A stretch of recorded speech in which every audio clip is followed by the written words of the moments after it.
qu'on est là pour parler de Glass de M. Night Shyamalan. Oh putain, non. Ouais, début. Bonjour à tous. Bienvenue dans ce nouveau podcast. Ça fait 2 ans depuis le dernier, je crois. Et on avait parlé de Shyamalan le dernier, c'est ça? Je crois, oui. Je crois, voilà. On s'était écharpé. Alors moi, c'est Mathieu. Et moi, c'est Benjamin. Voilà. Et dans cette nouvelle émission, dans ce nouveau podcast, nous allons cette fois parler d'un autre réalisateur très dans l'actualité, on va dire, puisque c'est Christopher Nolan. Et on va parler notamment de Oppenheimer, qui est le dernier film qu'il a sorti il y a quoi, 1 mois? Oui, à ne pas confondre avec Xavier Dolan. J'ai eu un coffret Dolan à Noël, alors j'avais demandé un coffret Nolan. Ah, voilà. Ça, voilà. C'est bien aussi, mais bon. On n'a pas tous une famille cinéphile. C'est ça. Moi, j'avais demandé Titeuf à Noël une fois et j'ai eu une BD de Titeuf qui parlait de jeunes lycéens qui ont le sida et trucs comme ça. Donc c'était un truc du genre aussi, c'était pas mal. Mais bon. Bref, Christopher Nolan. Né le... Non. Ah ouais, quand même pas. On se concentre sur Oppenheimer alors. Voilà, ça. à savoir qu'on est tous les deux, pour avoir un peu de contexte, on est tous les deux des grands fans. Donc, est-ce qu'on a un point de vue un peu biaisé? Peut-être. Ah, je suis critique quand même, il y a des films que j'aime beaucoup moins que d'autres. Ouais. Ouais. D'accord. Bon, on va en parler. Parce que d'abord, on va commencer peut-être par ce qu'on a pensé de Oppenheimer. Oui. Et puis après, du coup, ça nous permettra de discuter un peu de sa filmographie et de voir ce qu'il y a à dire. Alors, Oppenheimer. Tu peux commencer si tu veux. Vas-y. C'est très sympathique, merci. Et voilà. Alors, Oppenheimer, sur le papier, c'est un biopic. On est d'accord ? Sur la vie de Robert Oppenheimer, inventeur de la bombe atomique, responsable de millions de morts, et Nolan s'en empare. Donc on s'attend à ce qu'il fasse quelque chose d'un peu différent quand même, parce qu'il est un peu, radical dans ses approches de genre très définies. Et pour le coup, on n'est pas déçu quand même, parce que c'est un film de 3 heures, qui joue avec la chronologie, ce qui est rare dans un biopic plutôt. Quoique, souvent, on a quand même des flashbacks explicatifs sur l'enfance, la jeunesse. Ou des ellipses, ou des choses comme ça. Justement, ils ont essayé de rendre les biopics un peu plus intéressants dans ces dernières années, je trouve. Voilà.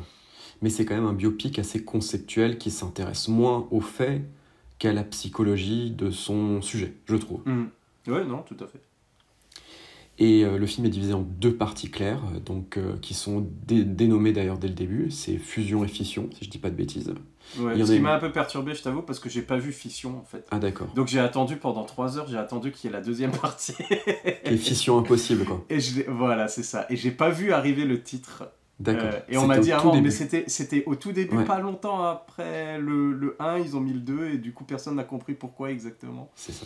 Et il y a une partie en couleur et une partie en noir et blanc. Ouais. Alors Nolan, il s'est un peu épanché sur la signification de ça, mais on pourra en reparler aussi, parce que c'est pas forcément évident. Mais notamment dans la promo, c'était assez rigolo, il a beaucoup expliqué de trucs. Et je pense qu'il a eu un peu peur de films qui vendaient. Un long film de 3 heures, avec une moitié en noir et blanc. Peut-être qu'il avait peur que les gens pensent que c'était trop art-essai ou trop incompréhensible. Ouais, est-ce que c'était la moitié? Est-ce qu'on peut dire que c'est la moitié du film qui est en noir et blanc? Je suis même pas sûr, j'ai pas l'impression, en tout cas, ça m'a pas... Au moins un tiers. Ouais, au moins un tiers. Ouais, je pense.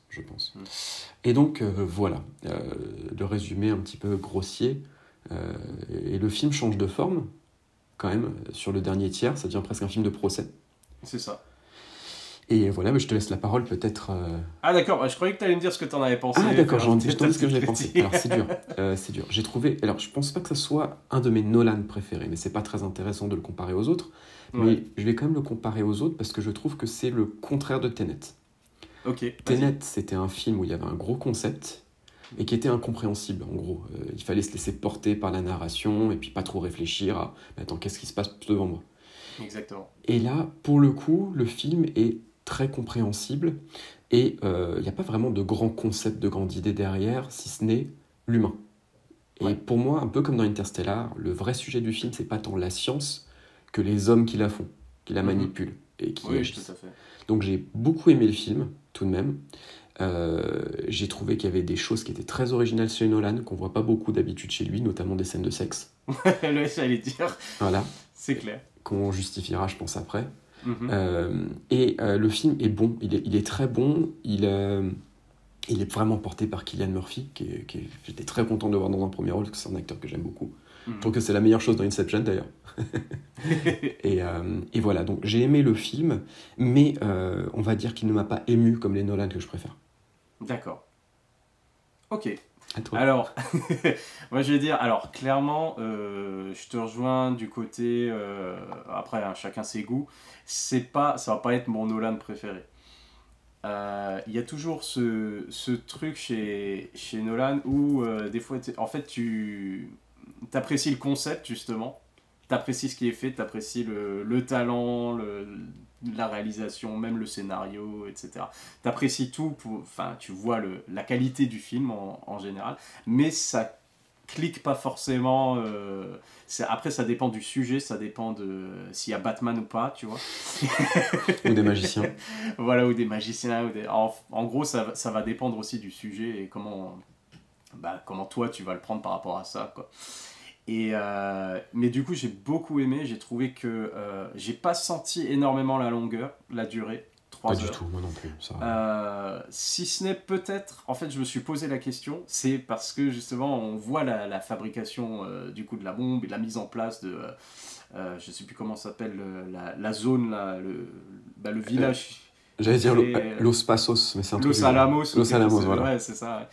Ouais. J'ai beaucoup aimé le truc, genre, ça fait un peu comme les films un peu comme les films de braquage, tu sais, Ouais. Ocean's Eleven et tout, c'est il nous faut ce type-là, et on met tout en place et on construit le truc et tout, pour tuer des millions de gens, c'est formidable.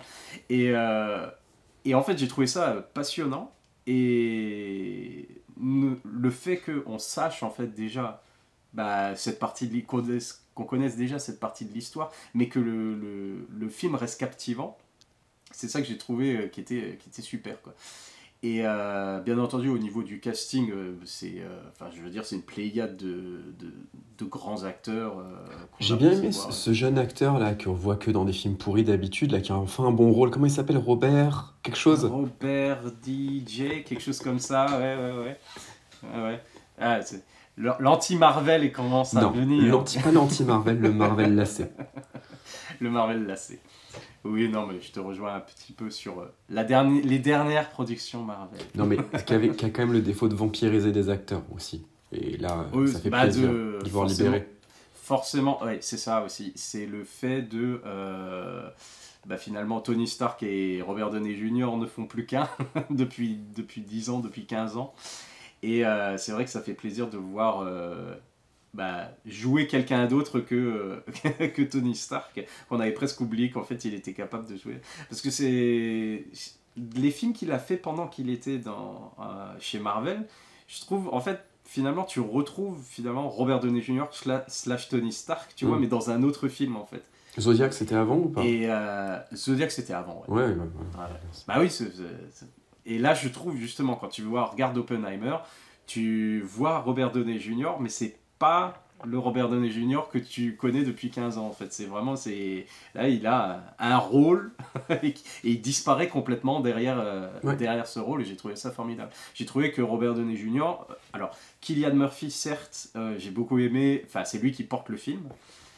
Et mais Cillian Murphy, je trouve, c'est physiquement. Il est charismatique, il a une présence. Il a rien à faire. Et il a un regard, voilà, il a quasi rien à faire. Parce qu'il n'y a pas de grande scène où il va faire du mélodrame ou des choses comme ça, où il va te toucher. C'est tout dans le charisme du mec, rien que sa présence en fait, qui illumine l'écran, qui te garde le regard dans ses yeux, etc., que tu es captivé par ce qui se passe alors qu'il a minimum à faire, quoi. Oui. Et j'ai trouvé ça vraiment intéressant. Par contre, Robert Downey Jr., c'est quelqu'un de très charismatique déjà, mais là il le présente justement de manière, comparé à Tony Stark, on va dire justement, ici c'est l'inverse. En fait, c'est le gars qui aimerait être Tony Stark, et c'est le loser. Et c'est ça que j'ai trouvé intéressant aussi, c'est que je trouve que c'est peut-être celui qui fait la meilleure performance dans le film, Robert Downey Jr., en dehors de Cillian Murphy, comme je dis, parce que Cillian Murphy, c'est la présence. Et du coup, en tant qu'acteur, performance d'acteur, je trouve que Robert Downey Jr., Celui qui m'a le plus plu, on va dire, dans le film, alors qu'il joue l'antithèse de Tony Stark, et j'ai trouvé ça super parce que tu crois, c'est super réaliste, ça fait authentique, et tu crois à tous les instants, quoi. Tony Stark sera en fait Oppenheimer un petit peu dans le film, d'ailleurs.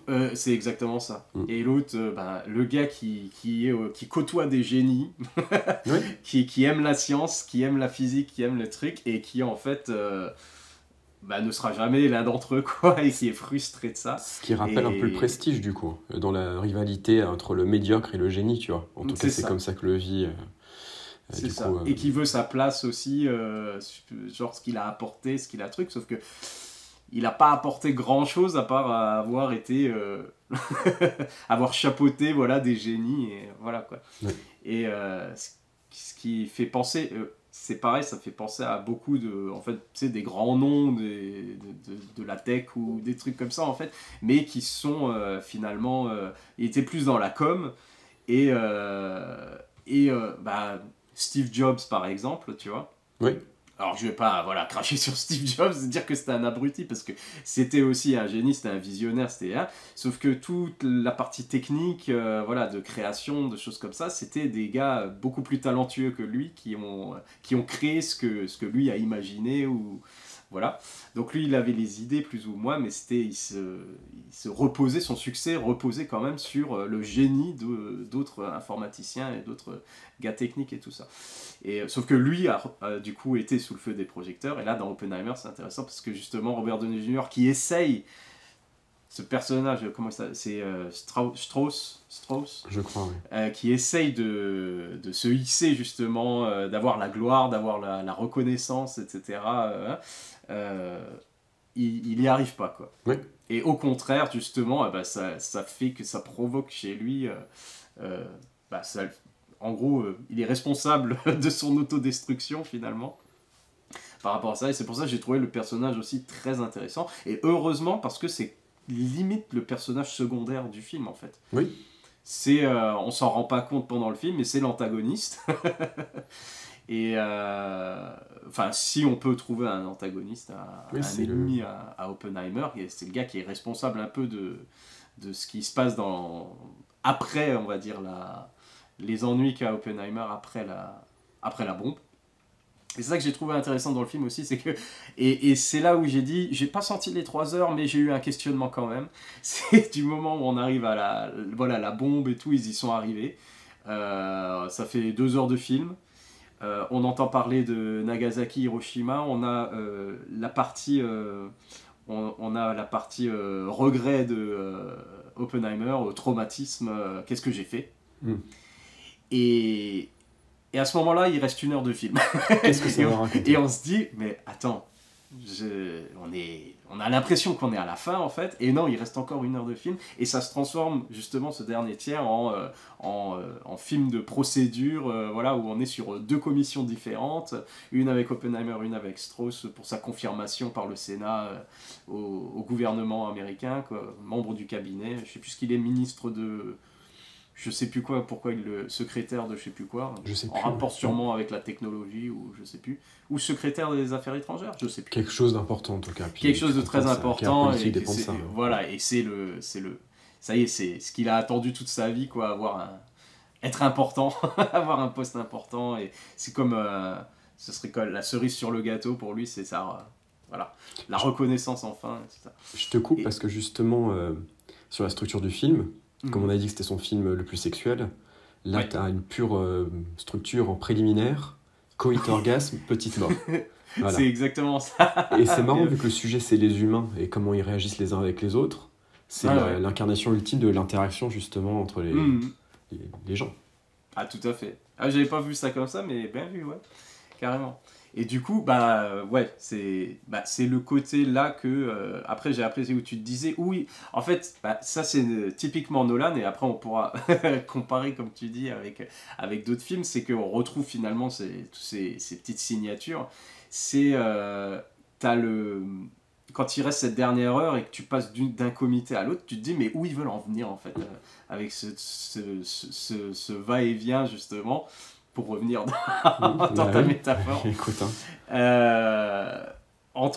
pareil, et parmi les deux commissions, tu as pour chacune des flashbacks encore. Donc ça alterne entre couleur, noir et blanc, entre points de vue. Et finalement, tout ce qui est en noir et blanc, c'est quoi, le point de vue de Robert Downey Jr. C'est ça, le point de vue de ses enjeux à lui. Oui. Voilà, quand ça se passe plus autour de lui. Et la couleur, c'est Oppenheimer. Et du coup, tu es là, tu fais, mais où il veut en venir avec ces deux trucs qui ont l'air un peu déconnectés, voilà, si ce n'est... ça parle d'Oppenheimer dans les deux, ok. Et en fait, c'est juste Christopher Nolan qui, depuis le début du film, comme d'habitude, il place ses dominos, il place ses différents éléments, et à la fin, pour pouvoir taper dedans et tout se met en... Ça, c'est... La fin est brillante, hein. La fin est géniale. Et il a toujours son petit besoin, et qu'on apprécie beaucoup, puisque c'est le crescendo et puis la chute des dominos à la fin chez Nolan, quoi, où tout se met en place et tu comprends des trucs où tu t'étais peut-être posé la question, qu'est-ce que ça vient foutre là à un moment ou à un autre dans le film. Il y a tout qui fait sens à ce moment-là et tout qui tendait vers cette conclusion. Et encore une fois, voilà, cette scène clé, en fait, avec Einstein. Bah oui, voilà. Qui prend tout son sens à ce moment-là. Et c'est un peu le côté Rosebud. Ou Abracadabra. Ça fait beaucoup penser à Citizen Kane, même finalement dans la structure, en fait, de Oppenheimer. Ça fait beaucoup penser à Citizen Kane, le côté flashback, enquête. Et il y a quelque chose qui a été dit, il y a un secret qu'on ne sait pas quel est ce secret, mais ça comment dire c'est le secret qui crée l'antagoniste, d'ailleurs. C'est exactement ça. Ouais. Et c'est un truc qui a son importance, justement. C'est pas juste il y a un petit truc secret qui est au début et puis on te le dévoile à la fin. C'est pas juste un gimmick, c'est qu'il a une vraie importance dans le déroulement du film, dans la relation entre Oppenheimer et Strauss, du coup. Et le sentiment de rejet. Ouais, voilà, et ce truc-là de... en 2 minutes avec Einstein, là, il a réussi à me le déprimer. Je saurais jamais que ces deux génies se sont dit. Je fais pas partie du groupe, quoi. Je fais pas partie du clan. Et du coup, j'ai trouvé ça mais super intelligent. Et puis d'un pessimisme et en même temps d'un réalisme dingue. Je crois que c'est peut-être la fin de film la plus pessimiste, la plus sombre. Peut-être pas pessimiste, mais la plus sombre chez Christopher Nolan. Qui rappelle celle de Dr. Follament, d'ailleurs, qui est plus joyeuse, mais qui montre la même chose. Hein. Voilà. Et du coup, j'ai beaucoup aimé le film, justement. C'est pas mon Nolan préféré, mais c'est un grand film.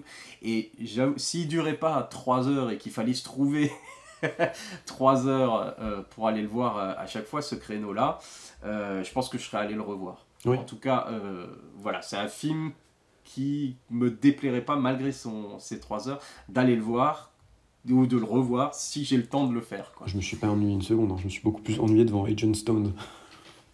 Attends, pourquoi déjà regardes-tu Agent Stone? Une forme de masochisme Netflix. Ouais, je sais pas. Pourquoi est-ce que tu regardes les films d'action Netflix qui sont quand même réputés pour être... Il y en a qui étaient corrects. Hein. Red Notice, c'était rigolo. Ça va. C'était très rigolo. Voilà. Ça m'étonne venant de toi que tu as quelque chose de positif à dire sur Red Notice. Si. Ça marchait alors bien. Très bien. Contrairement au truc pourri avec Ana de Armas sur Apple, qui était horrible. Ouais, non, ça m'a pas trop donné. Parce que j'ai regardé, pour faire une petite parenthèse, j'ai regardé, pareil, c'est la série La Citadelle sur Prime, qui était... sans queue ni tête, quoi. Tout était... tout s'accélérait, c'était mal écrit, c'était cliché sur cliché, en fait, et c'était révélation vaseuse sur révélation vaseuse, et certes avec des scènes d'action intéressantes et des trucs comme ça, où tu vois où le budget est passé, finalement, mais c'est dingue. Et je suis allé jusqu'au bout, quand même. Je suis allé jusqu'au bout, parce qu'une fois que j'ai commencé, j'étais là, bon, je veux quand même voir où ça va, mais, voilà, quoi.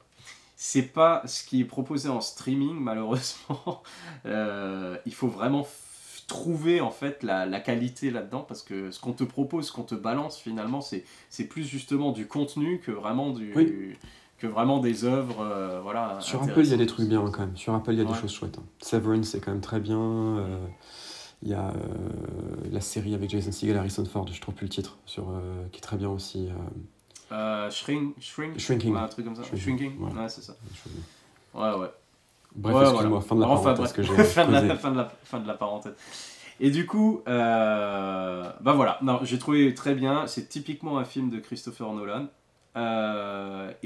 C'est voilà, atypique parce que c'est Christopher Nolan et qu'il a présenté ça d'une manière plus, bah voilà, l'aspect psychologique plutôt que voilà, qui n'a pas montré justement Nagasaki, Hiroshima.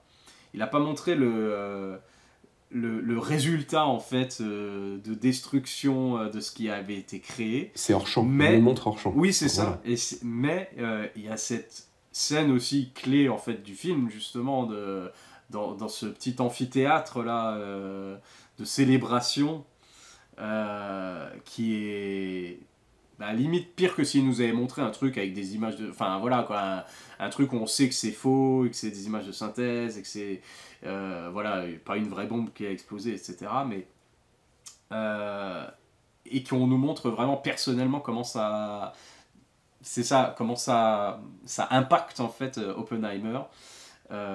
Et encore une fois, bah, ça c'est encore Christopher Nolan, là, une signature, c'est que il nous met dans ce film, il nous met à la place finalement d'Oppenheimer. Il nous met à la place du personnage pour qu'on ressente ce que le personnage a ressenti. En tout cas, il nous donne tous les outils pour créer cette empathie.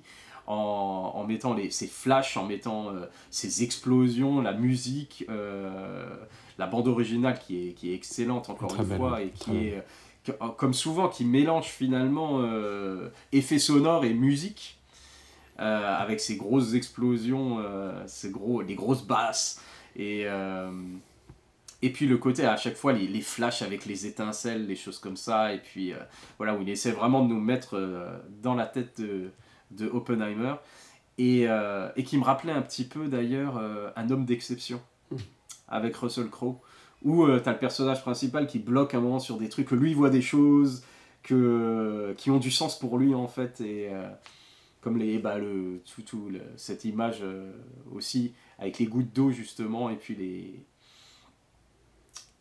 qui tombent l'une après l'autre, enfin comme les bombes et puis l'effet de l'impact. J'ai trouvé que c'était pas mal et puis dès le départ on voit quand il est jeune et tout ça et qu'il a ses flashs, qu'il a déjà ces visions d'un truc vers lequel il va aller ou vers lequel il tend et c'est comme une obsession, il a besoin de le faire en fait. Du moment où il a eu l'idée, il faut qu'il réalise son projet et après pour le regretter en fait finalement après. Du coup j'ai trouvé ça très intéressant. Le film est conçu vraiment comme un thriller où c'est oppressant en fait. Et pour un biopic justement sur des scientifiques qui sont en train de créer une invention, créer une bombe, créer un drame historique, l'avoir transformé comme ça en thriller et après t'as toute la partie justement t'as tout le mystère à la Citizen Kane et t'as toute la partie limite tu sais avec le macartisme et le truc anticommuniste et tout ça, tu retrouves un peu le côté thriller des années 70, un peu comme ça, là, la paranoïa et puis le gouvernement qui essaye de t'avoir et de te mettre en prison, des choses comme ça. Et à savoir, j'ai trouvé un truc, après je te laisserai continuer, assez drôle entre guillemets, c'est pas vraiment drôle, mais c'est où tu te dis, pour l'époque, si Oppenheimer n'était pas un génie et le seul gars sur qui il comptait pour créer cette bombe, il aurait été en prison depuis longtemps. Parce que c'est pas qu'il force, mais je veux dire, à une époque où si t'avais des chaussettes rouges, tu te prenais une commission et tu risquais ta vie. Le mec il traînait dans tous les mauvais cercles avec les mauvaises personnes et il a jamais été inquiété sauf une fois qu'il avait rempli sa mission en fait. Avant ça c'était genre il nous énerve là mais il nous est utile, mais bon et dès qu'ils avaient la bombe et qu'ils l'ont pris, et j'aime beaucoup ce truc et les gars ils ont créé ça et en fait ils ont à peine le temps de célébrer le bordel on est content, on se tape dans le dos. Direct c'est genre donne-moi ça. Et où t'as le gouvernement qui arrive et fait maintenant fermez vos gueules et on a ce qu'on voulait. Exactement. Et j'ai trouvé ça pas mal. Alors, j'ai lu un peu les critiques qui ont été faites au film parce que j'aime bien, parce que ça me permet de me positionner. Il y a des gens qui ont reproché qu'on voyait pas Nagasaki et Hiroshima, ce que je trouve absurde, Oui, ce dans qui le est, sens en fait où s'il avait montré des images façonnées, on aurait reproché de pas utiliser des vraies images. c'est Enfin, je ça. veux dire, Et c'est s'il avait montré des vraies images, on aurait dit, ah, il fait dans le spectaculaire, enfin ouais, le choc. ouais, Il veut montrer des images chocs, des choses comme ça. Et je trouve, bah, c'est beaucoup plus, enfin, frappant. Ouais. dans tous les cas, je veux dire qu'on l'aurait critiqué. Voilà, Il y aurait eu des exactement. critiques qui seraient venues de quelque part, donc voilà. C'est beaucoup plus efficace par rapport à ce qu'il veut raconter. Mm. Oui, ben c'est comme les critiques qu'il y a, genre, oui, mais voilà, on parle pas assez bah oui, de Nagasaki, Hiroshima, du mal qu'a fait la bombe et de trucs comme ça, ou voilà. Mais c'est pas le principe du film, c'est pas le but. Et C'est puis, pas ce que. il crée l'émotion sans ça. Je veux dire, moi, une des scènes les plus terrifiantes du film, c'est aussi la plus drôle, c'est quand ils décident sur quelle ville ils vont balancer les bombes. Ah oui, ah, ça c'était terrible. Elle est terrible. C'est vois terrible et en l'arbitraire du même truc, temps, quoi. tu peux pas t'empêcher d'esquisser un sourire là sur la réplique du. Non, non, pas Kyoto. Ouais, pas Kyoto, ma femme, elle aime beaucoup. Ouais, c'est ça. On a fait notre lune de miel là-bas. Et apparemment, j'ai lu que cette réplique a été improvisée. D'accord, c'est fou. Qui est l'acteur il est connu. Je me souviens plus. Ah, je sais plus qui est l'acteur, mais j'ai lu dans une interview que c'est juste la partie on a fait notre lune de miel là-bas parce qu'au début c'était genre non parce que pour le patrimoine culturel et Ce qu'il dit, historique d'ailleurs, ouais. voilà ce qu'il dit ça et l'acteur a truc en plus c'est là qu'on était faire notre lune de miel avec ma femme et j'ai trouvé que C'était génial. C'était génial. parce que t'as un petit rictus à un moment qui arrive et t'es là oh non je devrais pas quoi et puis voilà. Et Donc, une autre critique que j'ai lue aussi, et que je trouve absurde, c'est qu'on a reproché au film de ne pas laisser libre de réflexion, parce que clairement, c'est quand même un film pro-Oppenheimer, qui le réhabilite, ou en tout cas qui en dresse un portrait de personnes victimes et responsables, voilà, ouais. et qui a un vrai sentiment de culpabilité. Le côté victime De la machine gouvernementale. Voilà, de la machine gouvernementale, à savoir que c'était un employé, de toute façon. C'était un fonctionnaire. C'est exactement ça. Et les fonctionnaires, on fait ce qu'on nous dit, hein. Oh, pas de vague, hein. mais, euh, mais du coup, oui, clairement, vu que c'est montré du point de vue d'Oppenheimer, enfin une partie du film, et de montrer du point de vue d'Oppenheimer, forcément on va le voir comment lui il l'a vécu et les injustices qu'il a ressenties par rapport à ça. Et ce qui est pas faux d'ailleurs, quoi. C'est un moment, voilà, quand Non, mais il fallait, il faut à chaque fois une personne à admirer, après il faut une personne à détester, et après avec le recul, etc. Quand il est vieux et qu'il reçoit la reconnaissance, voilà, du travail effectué. Et je ne peux pas m'empêcher de me demander si c'est pas son jeune fidèle à Nolan. C'est-à-dire que si Oppenheimer, c'est pas la figure du cinéaste aussi dedans, celui qui va créer le spectacle pour tous, qui après va être critiqué pour ça et sera réhabilité qu'un vieil Oscar d'honneur quand il aura 80 Ouais, ans. seulement. Et ça m'a fait penser à ça pourrait un aussi, petit peu. puisque beaucoup de films de Christopher Nolan parlent Cinéma. de cinéma, du processus de toute façon, dès qu'il y a un processus de création dans un de ses C'est méta. films, Voilà. ouais, voilà, c'est super méta. En fait, après, peut-être que en fait, il est pas. Peut-être Il que est c'est pas conscient de ça. ouais, dans tous Peut-être, les cas. mais c'est sa manière, voilà, de. Enfin, t'as accès, disons qu'avec ces films, c'est intéressant parce qu'on a accès justement au mode de fonctionnement en fait, de réflexion de Christopher Nolan et comment il voit finalement son propre métier. Parce qu'on le retrouve en fait, comment il voit son métier de créateur et voilà. Et des conséquences qui vont avec, je veux dire, de réception par le Ouais. public, etc. La manière dont il est vu. Puis il voit le monde différemment, exactement comme Oppenheimer C'est qui a ça. accès au monde cellulaire, etc. Du coup, ça m'a fait penser à ça et je trouve ça intéressant parce que du coup, il est quand même, on lui tape sur les doigts pour qu'il est Nolan aussi. Je veux dire, les gens lui reprochent de ne pas avoir d'humour, alors que j'ai trouvé qu'il y avait quand même de l'humour dans le film. Ah, il y a toujours des petites traces d'humour chez Nolan, mais sans que ça se transforme en comédie. Ouais. Après, c'est sûr que c'est des thèmes à chaque fois et des sujets plus sérieux. Mais il y a des moments de légèreté tout de même. Il y a des moments de légèreté, ou voilà, d'humour pince sans rire, un peu comme ça, et c'est toujours sympa. Après, ce qui est reproché à Nolan souvent, c'est le côté c'est froid. Ça me rappelle quelqu'un, on disait ça de Kubrick aussi, hein. Pareil. Oui, bah oui, non, mais par rapport à son frère de cinéma, Denis Villeneuve, Mm. tu vois, c'est peut-être ce que tu ressens, c'est plus le... Nolan, ouais, c'est plus dans... et malheureusement, en fait, c'est ce que tu retrouves, je trouve, dans Tenet, peut-être. Tout ce que Nolan sait faire de mieux, c'est dans Tenet, et ce qu'il sait faire de pire, peut-être, ou ce qui est le Ouais. plus critiqué pour, c'est dans Tenet aussi, quoi. C'est le concept, dans Tenet, c'est le concept qui prend le pas sur L'humain. finalement, sur l'émotion, sur le truc, où justement, en fait, si tu as envie d'apprécier le film, t'es obligé de déconnecter, comme tu as dit, t'es obligé de pas trop réfléchir, en fait, parce que le concept est enfin, Imbitable. Tu peux pas. ouais. Tu peux pas l'accepter, tu vois, parce que c'est un truc tellement énorme. Et c'est juste que le concept, il est au service, en fait, cette idée complètement farfelue, complètement folle, elle est au service d'une mise en scène et de scènes spectaculaires où tu es obligé. Alors c'est dingue, parce que c'est peut-être le truc le plus casse-tête, Mm.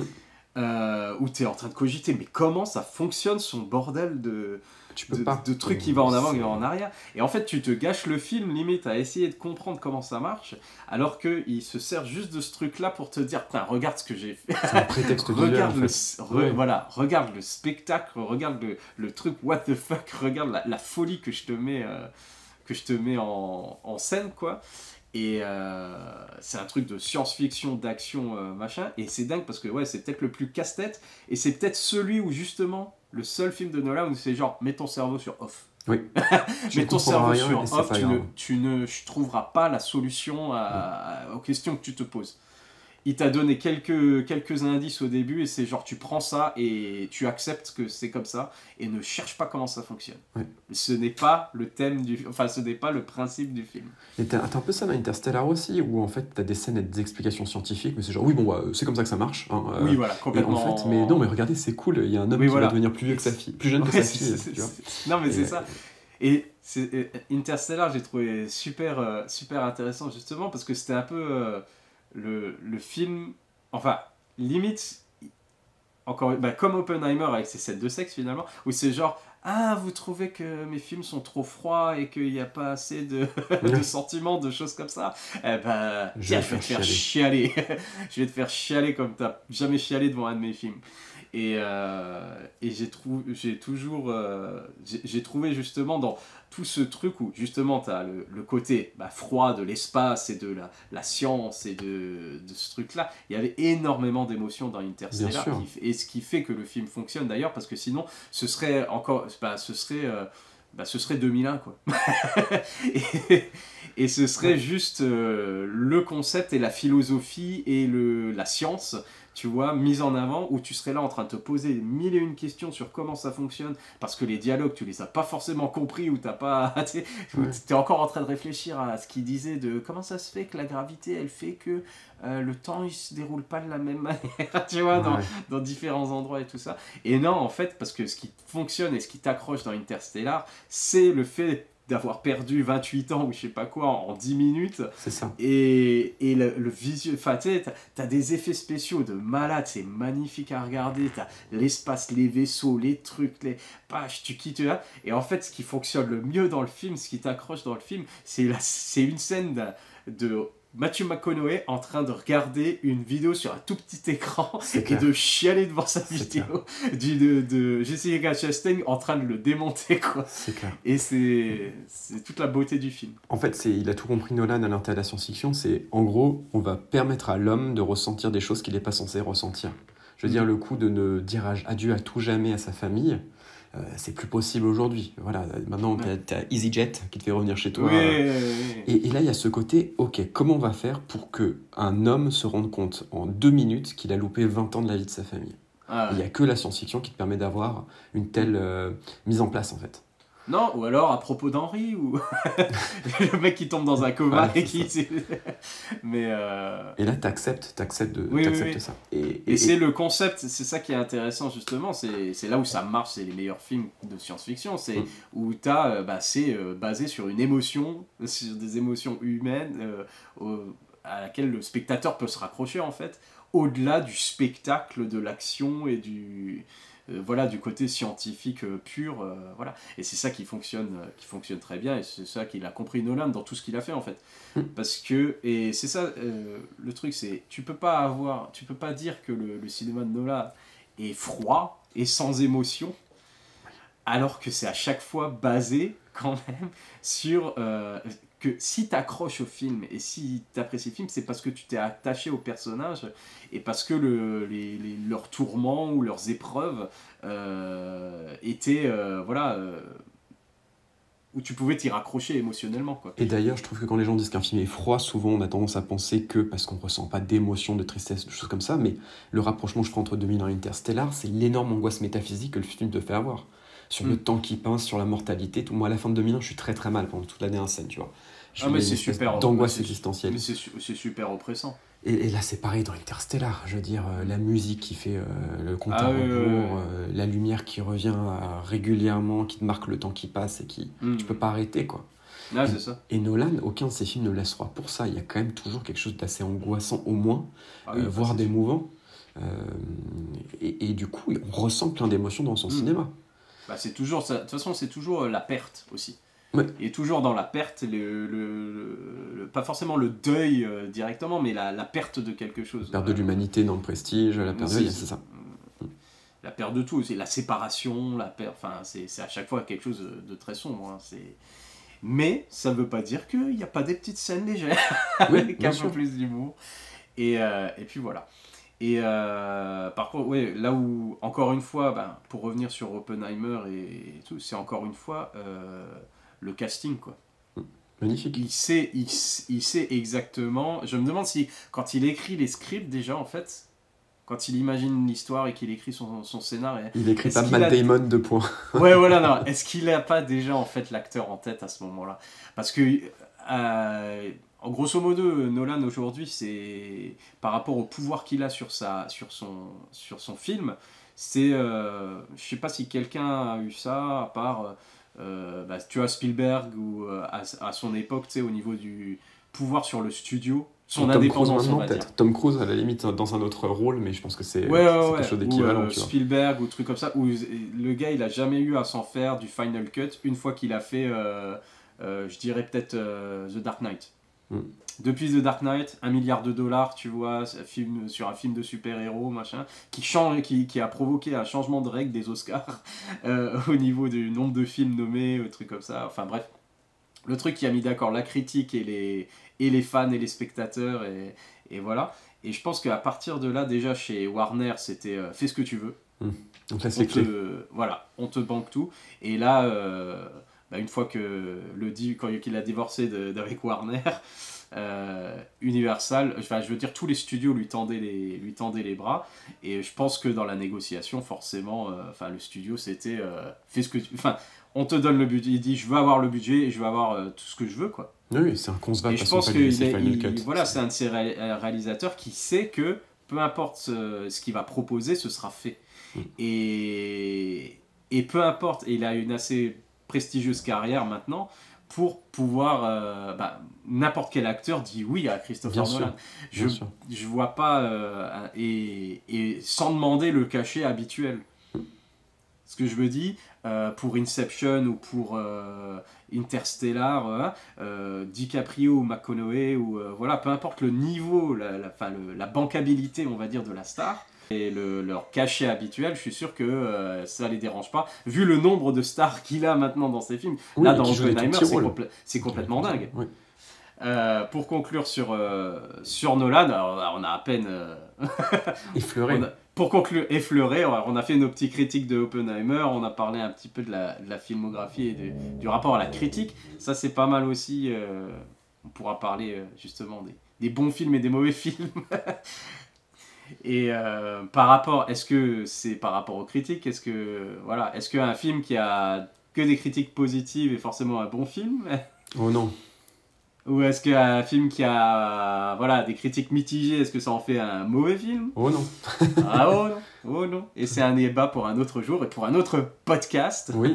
Il faudrait peut-être qu'on fasse éventuellement une deuxième partie sur Christopher Nolan où on reviendra dessus. Mais là, le temps nous manque. Exactement. Mais Oppenheimer, c'était très bien. C'était très bien. Mais Oppenheimer, du coup, voilà, en conclusion, ça, c'est encore une réussite pour Christopher Nolan, enfin qui efface un petit peu l'échec Tenet, qui a de un pas su trouver son public, mais en même temps c'était un peu la période, enfin ça venait de réouvrir après le Covid, Ouais, exact. et c'était pas une période où Propice, les gens allaient au cinéma, voilà, propice. Je pense quand même que si le film était sorti là maintenant, je pense qu'il aurait mieux marché.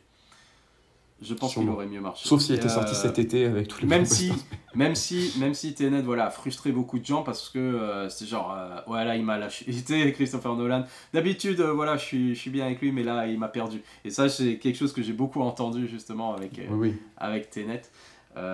Qui pour moi reste quand même un excellent c'est un excellent film de divertissement. Qu'on aime ou pas, il réussit toujours à faire ce qu'il veut en fait. C'est ce qu'il faut pas oublier, c'est-à-dire que Tenet il l'a fait, il a eu le résultat escompté. C'est exactement voilà.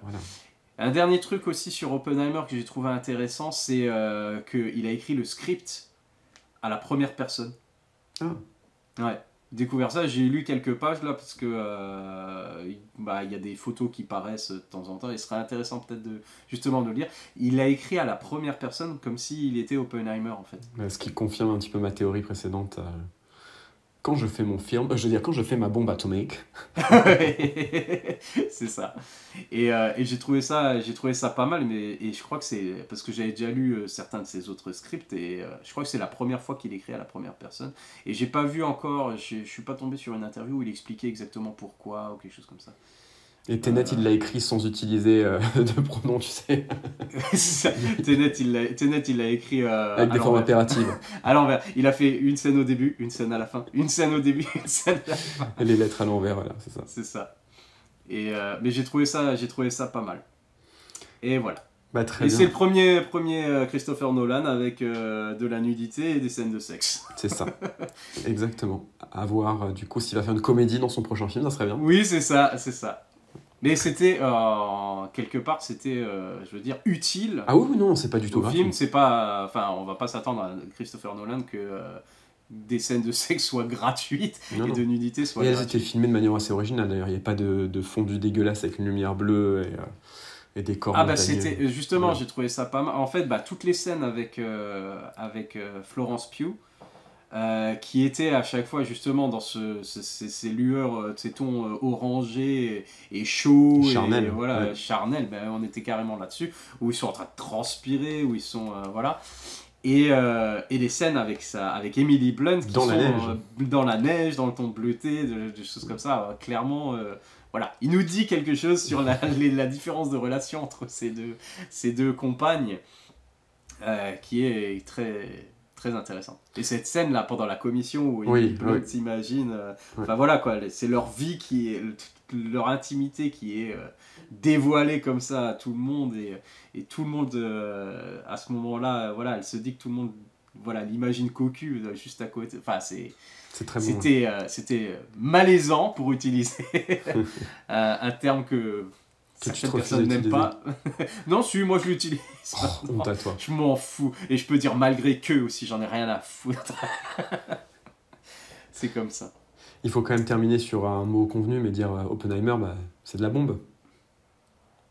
C'est le moment où on arrête l'enregistrement.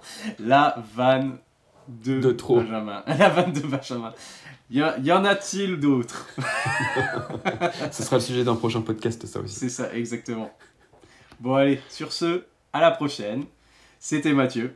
À la prochaine, c'était Benjamin. Merci beaucoup. Allez, bye.